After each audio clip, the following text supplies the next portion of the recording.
students of class 8. Welcome back once again in Hindi class after summer holidays. Students, I hope you all are well and safe at your home and you all have done your holiday homework.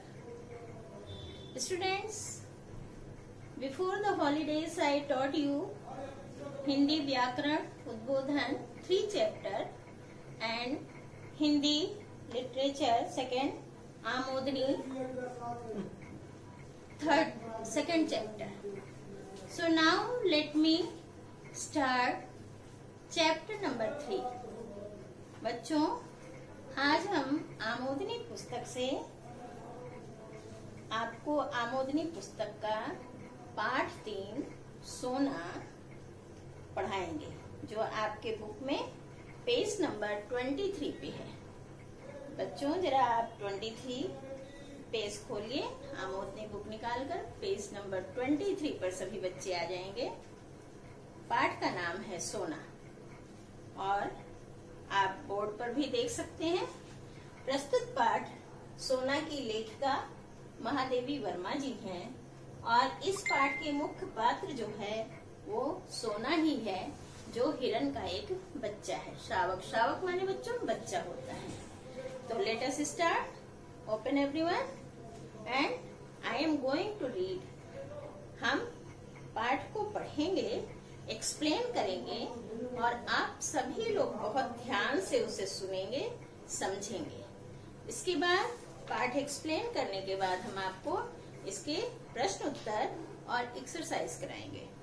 I hope you all are open the book and focus on page number 23. Yes, students, focus on your chapter number 3, Sona. Let us start. जब कभी भी संभव हो दयालु बने रहिए, ऐसा दलाई लामा नामक महापुरुष ने कहा है। हमें सभी जीवों के प्रति दया भावना रखनी चाहिए। देखिए, पाठ शुरू करती हूँ मैं। सोना अचानक आई थी, परंतु वह तब तक अपनी शैशवावस्था भी पार नहीं कर सकी थी। सुनहरे रंग के रेशमी लच्छों की गांठ के समान उसका कोमल लघु शरीर था। अचानक लेखक के पास सोना को कोई लेकर आया था। वह इतनी छोटी थी कि जैसे 1 या 2-3 दिन उसे पैदा हुए हुआ हो, ऐसी उसकी अवस्था थी और वह बहुत ही छोटी और कोमल थी। उसके शरीर पे सुनहरे रंग के बालों के लच्छे थे, छोटा सा मुंह, बड़ी बड़ी पानीदार आंखें। हिरन की आंखें बहुत सुंदर होती हैं, वैसे भी प्रसिद्ध हैं। वैसे ही उसकी सुंदर पानीदार आंखें दिखती थी चेहरे में, तो लगता था कि अभी छलक पड़ेंगी। इतनी पानीदार, इतनी सुंदर आंखें, मानो अभी उसमें से आंसू निकल आएंगे, पानी निकल आएंगे।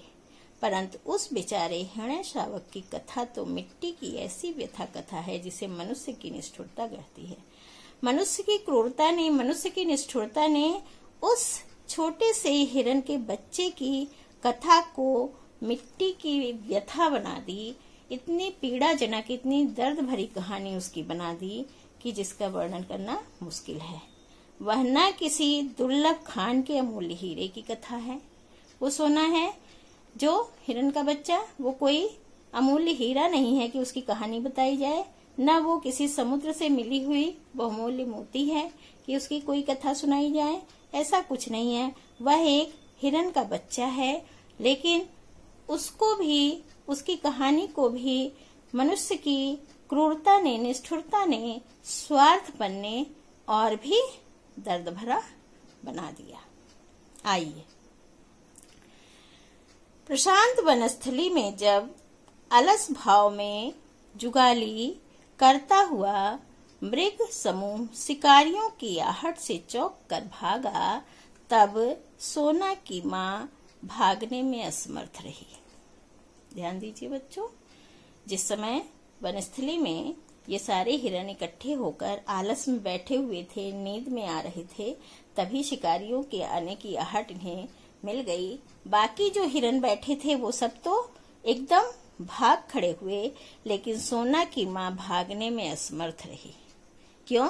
क्योंकि उसने अपने बच्चे को जन्म दिया था और अपने नवजात बच्चे को छोड़कर माँ कैसे भाग जाए अपनी जान बचाने। वह पहले अपने बच्चे की सुरक्षा करेगी। आखिर माँ का हृदय है, उसके हृदय में वो ममता है कि खुद कुछ भी हो जाए लेकिन अपने बच्चे को हम कुछ नहीं होने देंगे। इसलिए वह मृग शिशु से तो भाग नहीं सकता। मृगी माँ ने अपनी संतान को अपने शरीर की ओट में सुरक्षित रखने के प्रयास में प्राण दे दिया। उसने अपने बच्चे की सुरक्षा में अपने प्राण दे दिए, अर्थात मनुष्य ने, शिकारियों ने उसका शिकार कर लिया। शिकारी मृत हिरणी के साथ उसके रक्त से सने ठंडे स्तन से लिपटे हुए शावक को जीवित उठा लाए। और शिकारियों ने क्या करा? उसकी माँ को मार दिया, शिकार कर लिया और उस बच्चे को वैसे ही उसके शरीर से चिपका हुआ दूध पी रहा था, ऐसे ही उसके साथ वो जिंदा ही उठा लाए थे। उनमें से किसी के परिवार की सहृदय गृहिणी, जो शिकारी थे, उनके परिवार में कोई गृहिणी थी, महिला थी, जिसके अंदर थोड़ी दया भावना थी। उसके बच्चों ने और उसने उसे पानी में दूध मिलाकर पिलाया और पिला कर 2000 दिन तक उसे जीवित रखा। उस बच्चे पर उन्हें दया आई और उन्होंने इतना किया कि उसे थोड़ा पानी में दूध मिलाकर पिलाया, जीवित रखा। उस बच्चे को देखकर किसी बालिका को मेरा स्मरण हो आया।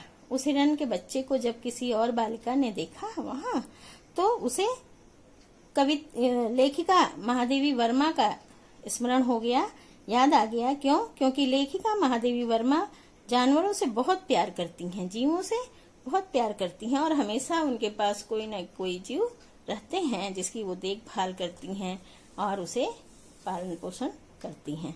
तो उसे लेखिका का ध्यान हुआ और वह अनाथ शावक को मेरे पास ले आई। उस छोटे बच्चे को, हिरण के बच्चे को लेखिका के पास ले गई। उसके बचने की आशा भी धूमिल थी, चूंकि माँ भी मर गई थी, बिल्कुल नवजात शिशु था, उसे दूध नहीं मिला। वो थोड़ा सा वही दूध मिला पानी पी कर थोड़ा ऐसे जीवित अवस्था में दिख तो रहा था, लेकिन जीने की आशा नहीं दिखाई दे रही थी। परंतु मैंने उसे स्वीकार कर लिया। फिर भी लेखिका को जीवों से इतना प्रेम था, लेखिका ने उस बच्चे को स्वीकार कर लिया और स्निग्ध सुनहरे रंग के कारण जब सब उसे सोना कहने लगे। अब उसका नाम रखने की जरूरत नहीं पड़ी, क्योंकि उसके शरीर पर सुनहरे बाल थे जो बिल्कुल सोने जैसे लग रहे थे, इसलिए लोग उसे सोना सोना ही कहने लगे। दूध पिलाने की शीशी, ग्लूकोज, बकरी का दूध आदि सब कुछ एकत्र करके उसे पालने का कठिन अनुष्ठान आरंभ हो गया।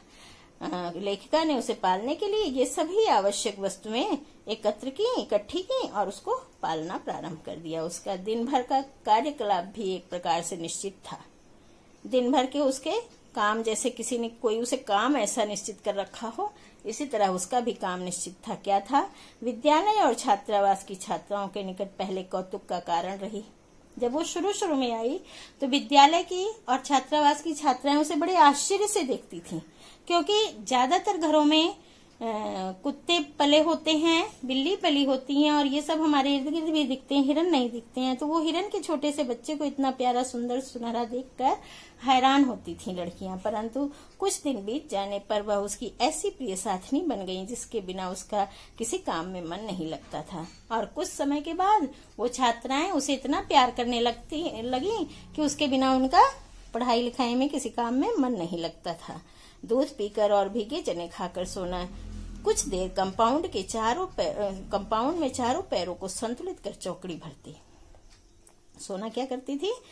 सुबह का नाश्ता जो उसका दूध और भीगे चने थे वो खा लेती और फिर पूरे कैंपस में अपने चारों पैरों को संतुलित कर लेती और जैसे हिरन चौकड़ी भरते हैं ऐसे वो भी उछलती। फिर वह छात्रावास पहुंचती और कमरे के भीतर बाहर निरीक्षण करती। छात्रावास पहुंच जाती थी, कमरे में अंदर बाहर करती थी, जैसे मानो वो यहाँ का निरीक्षण करने आई हो। सवेरे छात्रावास में विचित्र सी क्रियाशीलता रहती थी। सुबह सवेरे छात्रावास का वातावरण बहुत सक्रिय दिखाई देता था, क्योंकि सभी छात्राएं विद्यालय जाने के लिए अपनी अपनी तैयारी में लगी रहती थीं।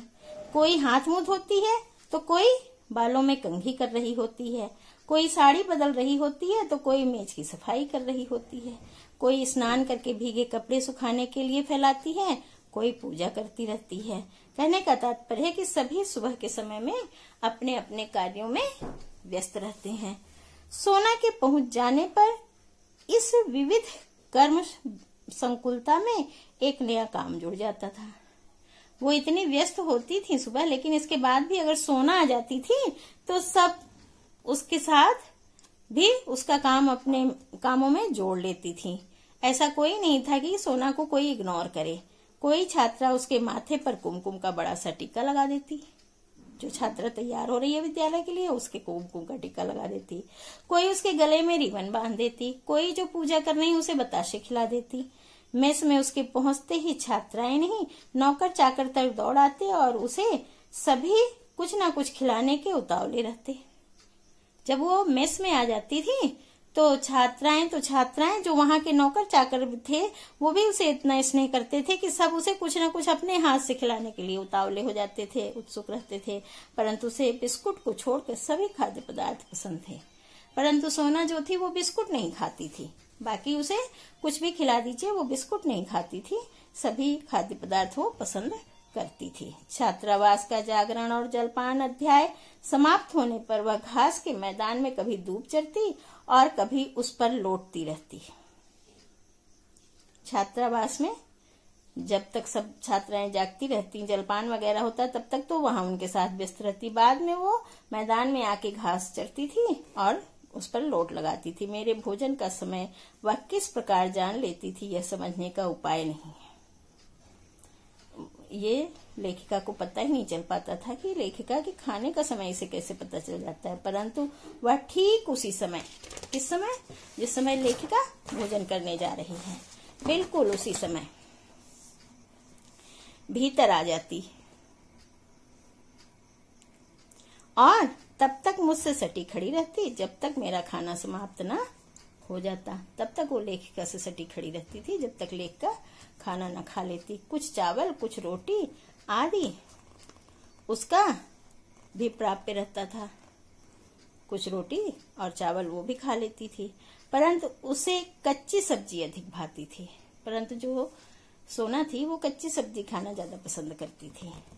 घंटी बजते ही वह फिर प्रार्थना के मैदान में पहुंच जाती, जैसे इसकी ही प्रार्थना होनी है, और उसके समाप्त होने पर छात्रावास की छात्राओं के समान ही कक्षा के भीतर बाहर चक्कर लगाना आरंभ कर देती। जैसे छात्राएं कक्षा में जाती, ऐसे ये भी पहुंच जाती, अंदर बाहर करना शुरू कर देती थी। उसे छोटे बच्चे अधिक प्रिय थे, क्योंकि उनके साथ खेलने का अधिक अवकाश रहता था। छोटे बच्चे ज्यादा प्रिय थे क्योंकि छोटे बच्चों के साथ उसे अधिक खेलने को मिलता था। वे पंक्तिबद्ध खड़े होकर सोना सोना पुकारते और उसके ऊपर से छलांग लगाकर एक ओर से दूसरी ओर कूदती रहती। जब वो बच्चे लाइन में अपने खड़े रहते और सोना सोना बुलाते तो उनके ऊपर से उछल उछल के इधर उधर जाके खड़ी होती। यह सर्कस जैसा खेल काफी घंटों तक चलता रहता। सर्कस जैसा खेल उसका ये काफी घंटों तक चलता रहता था, क्योंकि खेल के घंटों में बच्चों के एक कक्षा के उपरांत दूसरी कक्षा आती रहती थी।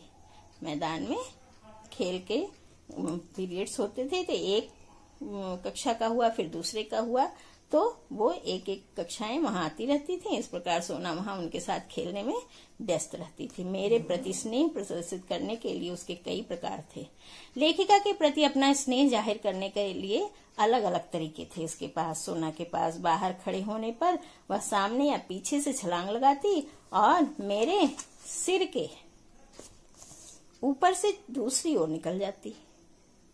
लेखिका के सिर के ऊपर से छलांग लगाकर दूसरी तरफ निकल जाती। प्रायः देखने वाले भ्रम होता कि उसके पैरों से मेरे सिर पर चोट न लग जाए, परंतु वह पैरों को इस प्रकार से कोड़ रहती थी और मेरे सिर को इतनी ऊंचाई से लांघती थी कि चोट लगने की कोई आशंका नहीं रहती थी।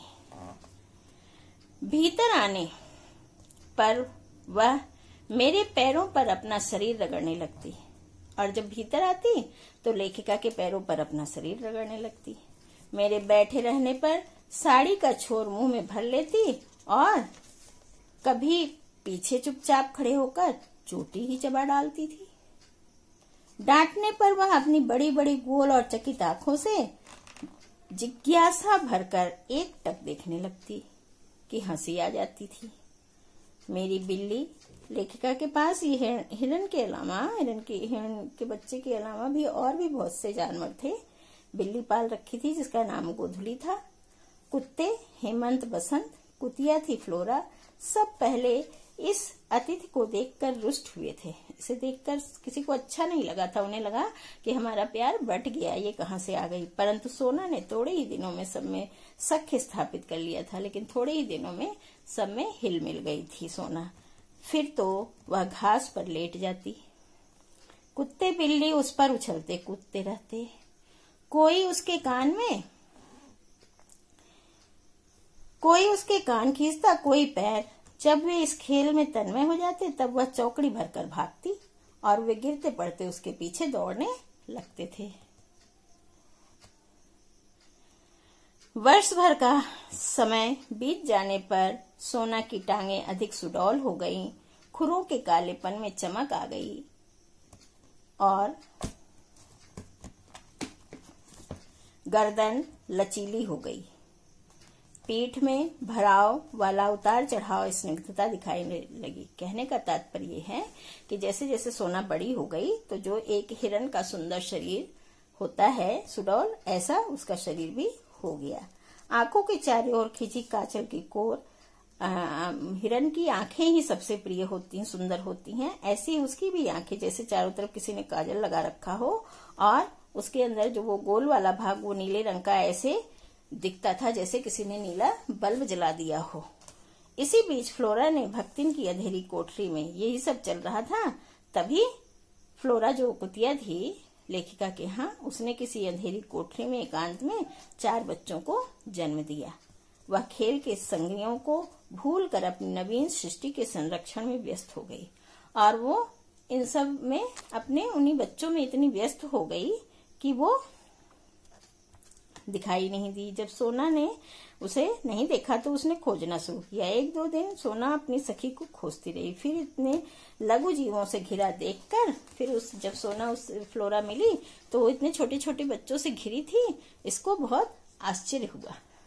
सोना को स्वाभाविक चकित दृष्टि से गंभीर विस्मय से भर गई और स्वाभाविक रूप से उसने ऐसा कभी देखा नहीं था, इसलिए उसे ऐसे देखकर वो आश्चर्यचकित हो गई। और एक दिन देखा फ्लोरा कहीं बाहर घूमने गई है। सोना ने देखा कि फ्लोरा कहीं गई हुई है घूमने, इसलिए सोना भक्तिन की कोठरी में निश्चिंत लेटी है और वह उस कोठरी में उन बच्चों के बीच में निश्चिंत होकर लेटी। पिल्ले आंख बंद रहने के कारण चींची करते हुए सोना के उदर में दूध खोज रहे थे। वो छोटे छोटे बच्चे जो थे वो उनकी तो आंखें बंद थी, खुली नहीं थी। उन्होंने सोना के शरीर में ही अपनी माँ समझकर दूध खोज रहे थे। तब से सोना ने नृत्य के कार्यक्रम में पिल्लों के बीच लेट जाना सम्मिलित हो गया और ये चीज सोना को इतनी अच्छी लगी कि तब से वो रोज जाके वहां लेटती। आश्चर्य की बात यह थी कि फ्लोरा हेमंत, बसंत या गोधली को अपने बच्चों के पास फटकने नहीं देती थी, परंतु सोना के संरक्षण में वह उन्हें छोड़कर आश्वस्त भाव से इधर उधर घूमने चली जाती। आश्चर्य की बात यह थी कि फ्लोरा को हेमंत, बसंत इन सब पे कोई विश्वास नहीं था। उन्हें नहीं फटकने देती थी अपने बच्चों के पास, परंतु सोना उसके बच्चों के पास रहती थी तो वो बिल्कुल निश्चिंत होकर कहीं भी चली जाती थी। संभवतः वह सोना के स्नेही और अहिंसक प्रकृति से परिचित हो गई थी। वह सोना के इस भाव से परिचित हो गई थी कि हमारे बच्चों की हिंसा नहीं करेगी और बहुत प्यार करती है, इसलिए वह चली जाती थी। पिल्लों के बड़े होने पर और आंखें खुल जाने पर सोना ने उन्हें भी अपने पीछे घूमने वाली सेना में सम्मिलित कर लिया। वो भी उसके पीछे पीछे घूमने लगे जैसे और ये हेमंत, बसंत वगैरह भागे फिरते थे। उसी वर्ष गर्मियों में मेरा बद्रीनाथ यात्रा का कार्यक्रम बना। उसी साल लेखिका का कार्यक्रम बद्रीनाथ जाने के बना। गर्मी की छुट्टियों में प्रायः मैं अपने पालतू जीवों के कारण प्रवास में कम रहती हूँ। लेखिका अपने बच्चों की वजह से, इन जीवों की वजह से वो प्रवास करने नहीं जाती थी। उनकी देख रेख के लिए सेवक रहने पर भी मैं उन्हें छोड़कर आश्वस्त नहीं हो पाती थी। लेखिका को अपने इन जीवों से इतना प्रेम था कि उसकी देख रेख के लिए कितने भी घर में सेवक थे, नौकर चाकर थे, लेकिन वो संतुष्ट नहीं रह पाती थी, इसलिए कहीं नहीं जाती थी। पैदल आने जाने के निश्चय के कारण बद्रीनाथ की यात्रा की इस मौका समाप्त हो गया। क्योंकि बद्रीनाथ की यात्रा थोड़ा कठिन थी, इलाहाबाद से बद्रीनाथ जाना और वहां पर कुछ दूरी में पैदल वगैरह चलना, पहले तो ऐसे ही था, अब तो बहुत सुविधा हो गई। तो पूरा 1 महीना लगभग लग गया। 2 जुलाई को लौटकर जब मैं बंगले के द्वार पर खड़ी हुई, 2 जुलाई को लेखिका लौट कर आती है और अपने मकान के, अपने घर के दरवाजे पर जब वो खड़ी होती हैं, तब बिछड़े हुए पालती जीवों में कोलाहल होने लगा। सारे जीवों ने जब अपनी मालकिन को देखा तो वो खुशी से शोर करने लगे। गोधली कूदकर कंधे पर आ बैठी। बिल्ली जो गोधली थी वो खुशी के मारे लेखिका के कंधे पर आकर बैठ गई। हेमंत बसंत चारों ओर परिक्रमा करने लगे और खुशी की आवाजें निकालने लगे, मानो लेखिका का स्वागत कर रहे हूं। पर मेरी दृष्टि सोना को खोजने लगी। लेखिका की आंखें सोना को खोजने लगी। क्यों? वह अपना उल्लास व्यक्त करने के लिए मेरे पास, मेरे सिर के ऊपर छलांग नहीं लगाती। लेखिका को लगा कि सारे तो दिखाई दे रहे हैं, पर सोना नाराज है। क्या बात है, वो क्यों नहीं आ रही है मेरे सिर पे छलांग लगाने के लिए? वो भी तो हमें ऐसे प्यार करती है, वो भी तो हमारे सिर के ऊपर से कूदती है। सोना कहाँ है? ऐसा लेखिका ने पूछा। पूछने पर माली रोने लगा, आंसू पोंछने लगा। चपरासी और चौकीदार एक दूसरे का मुंह देखने लगे। वे लोग आने के साथ ही मुझे कोई दुखद समाचार नहीं देना चाहते थे। वो लोग इसलिए चुप रहे कि वो कोई दुख भरी सूचना मालकिन को नहीं देना चाह रहे थे आते ही, परंतु माली की भावुकता ने बिना बोले ही उसे दे डाला। माली इतना भावुक हो गया था, इतना रो रहा था कि लेखिका को पता चल गया कि सोना इस दुनिया में नहीं है। ज्ञात हुआ कि छात्रावास के सन्नाटे और फ्लोरा के तथा मेरे अभाव के कारण सोना इतनी अस्थिर हो गई थी कि इधर उधर खोजती सी वह प्रायः कंपाउंड के बाहर चली जाती थी। छात्रावास खाली हो गया था, सारी लड़कियां अपने घर चली गई थी गर्मियों की छुट्टियों में। फ्लोरा भी चली गई थी और लेखिका भी नहीं थी, तो वो बहुत ज्यादा सुनसान महसूस करती थी, सबको बहुत मिस करती थी और इधर उधर भागती, सबको खोजती हुई कभी कभी वो बाहर निकल जाती थी। तो माली को डर था कि बाहर इस निष्ठुर दुनिया में ये लोग उसे अच्छी निगाह से तो क्या उसका शिकार कर लेंगे, अपना खाना बना लेंगे। इस डर से वह इतनी बड़ी हिरणी को पालने वाले कम थे, उसको पालता कोई ना, उसको अपना शिकार बना लेते। इच्छुक व्यक्तियों का बाहुल था। ठीक है, इसी आशंका से माली ने उसे मैदान में एक लंबी रस्सी से बांधना आरंभ कर दिया। उसे लगा कि बाहर किसी की नजर पड़ी तो वो इसको अपना शिकार बना लेगा, इसलिए उसने एक सोचा कि एक लंबी रस्सी से इसे बांध दिया करेंगे तो ये इसी में ग्राउंड में ही अपना खेलती रहेगी, उछल कूद करती रहेगी।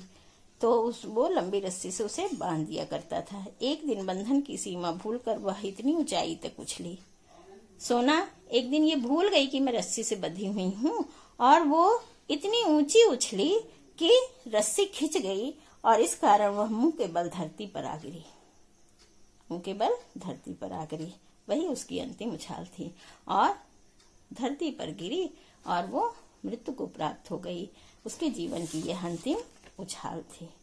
प्रस्तुत पाठ का जो मूल भाव है, हमारे हृदय में जीवों के प्रति देखिए प्रेम तथा सहृदयता की भावना होनी चाहिए।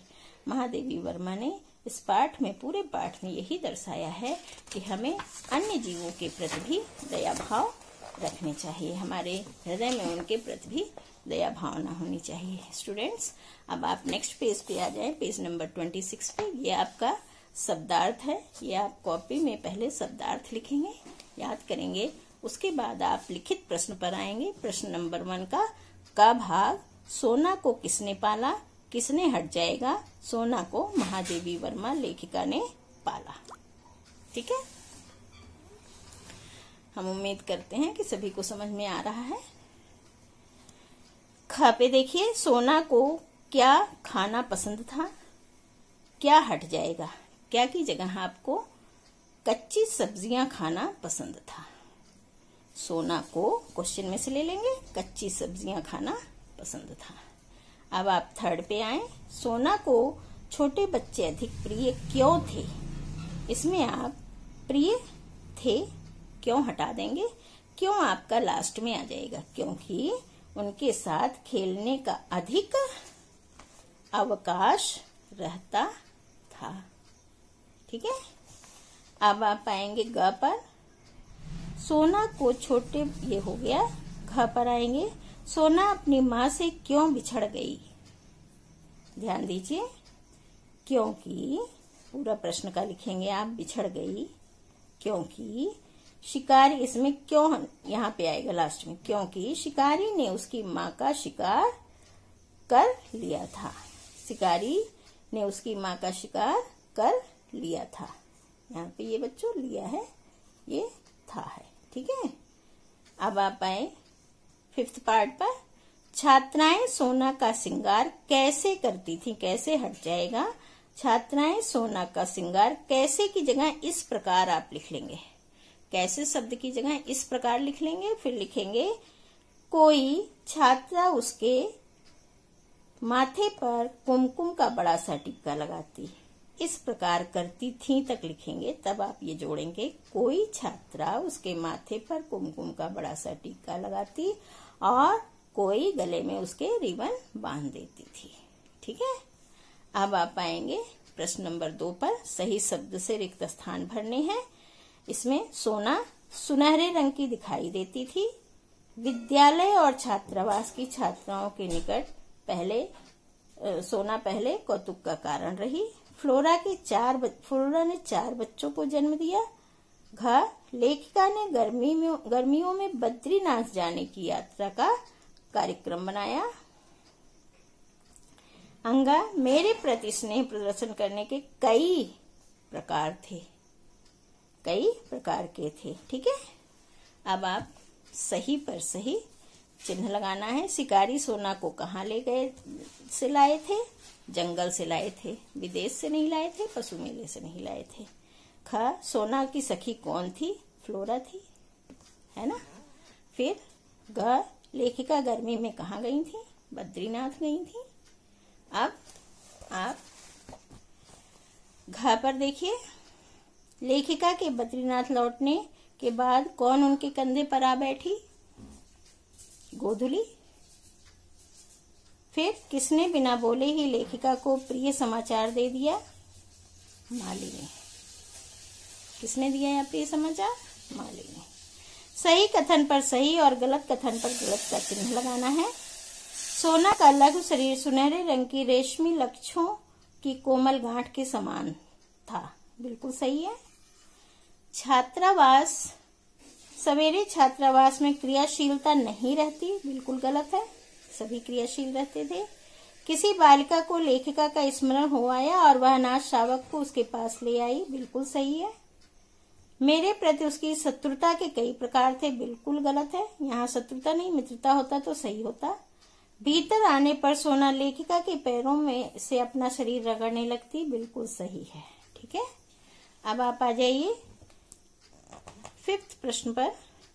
संसार में जीवों के महत्व पर एक अनुच्छेद लिखिए। ये आप अनुच्छेद स्वयं लिखेंगे, होमवर्क है आपका। 4-5 लाइन का, 6 लाइन का आप जीवों के महत्व पर एक अनुच्छेद लिखेंगे। भाषा बोध आ गया, जिसमें हमें विपरीत शब्द लिखने हैं, विलोम शब्द। सुरक्षित, असुरक्षित, स्वीकार, अस्वीकार, निश्चित, अनिश्चित, संतुलित, असंतुलित, पसंद, नापसंद। बाहर, भीतर का, बाहर, स्नेह, घृणा, सम्मिलित, असम्मिलित, हिंसक, अहिंसक, हिंसक, परिचित, अपरिचित। ये आपका विलोम हो गया। अब आप आइए 2nd पे। इसमें आपको समास है, इनका विग्रह करना है, फिर नाम लिखना है। हिरण शावक, हिरण का शावक, तत्पुरुष संबंधवाचक।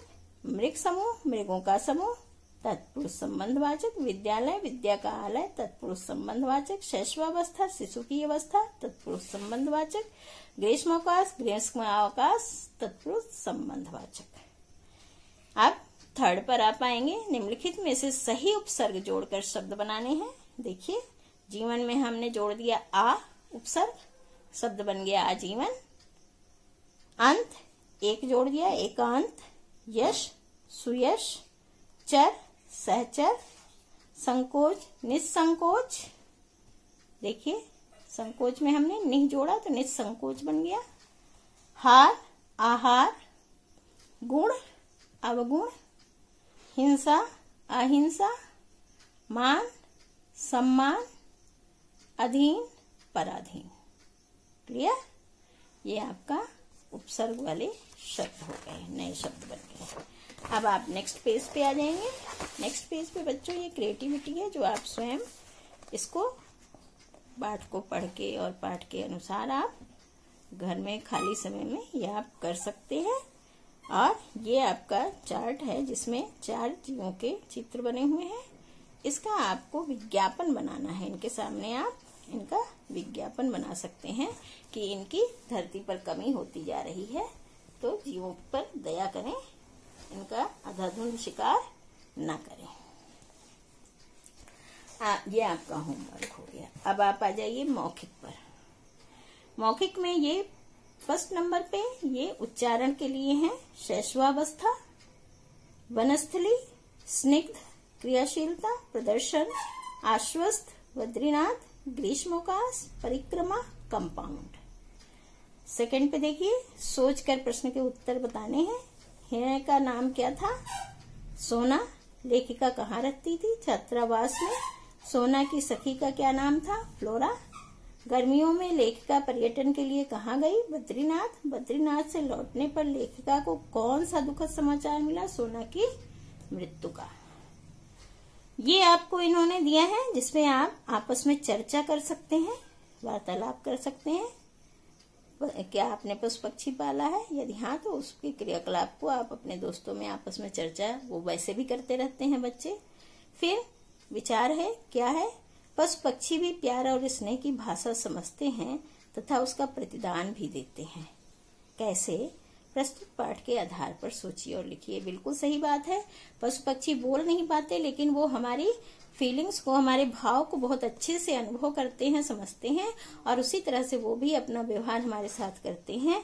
इसलिए बच्चों इस पे आप, ये आपको भी बहुत अच्छे से पता है, इस पर आप 5-6 लाइन, 7 लाइन, 8 लाइन का एक छोटा सा अपना भाव प्रकट कर सकते हैं, अपने विचार प्रकट कर सकते हैं। तो ये भी आपका होमवर्क है। अब हम नेक्स्ट पेज पर आ जाएंगे। नेक्स्ट पेज पर आपका पाठ समाप्त हो गया है। इस प्रकार पाठ नंबर 3 आपका समाप्त हो गया है। इसे आप प्रश्न उत्तर को और इसे आप कॉपी में लिखेंगे। बाकी ये सारी एक्सरसाइज आप इसी बुक में लिखेंगे। इस प्रकार आपका पाठ नंबर 3 पूरी तरह से समाप्त हो गया, पूरा हो गया। उम्मीद है सभी बच्चों ने अच्छे से समझ लिया है और सभी बच्चे इसके प्रश्न उत्तर और शब्दार्थ कॉपी में सुंदर साफ राइटिंग में लिखेंगे। धन्यवाद।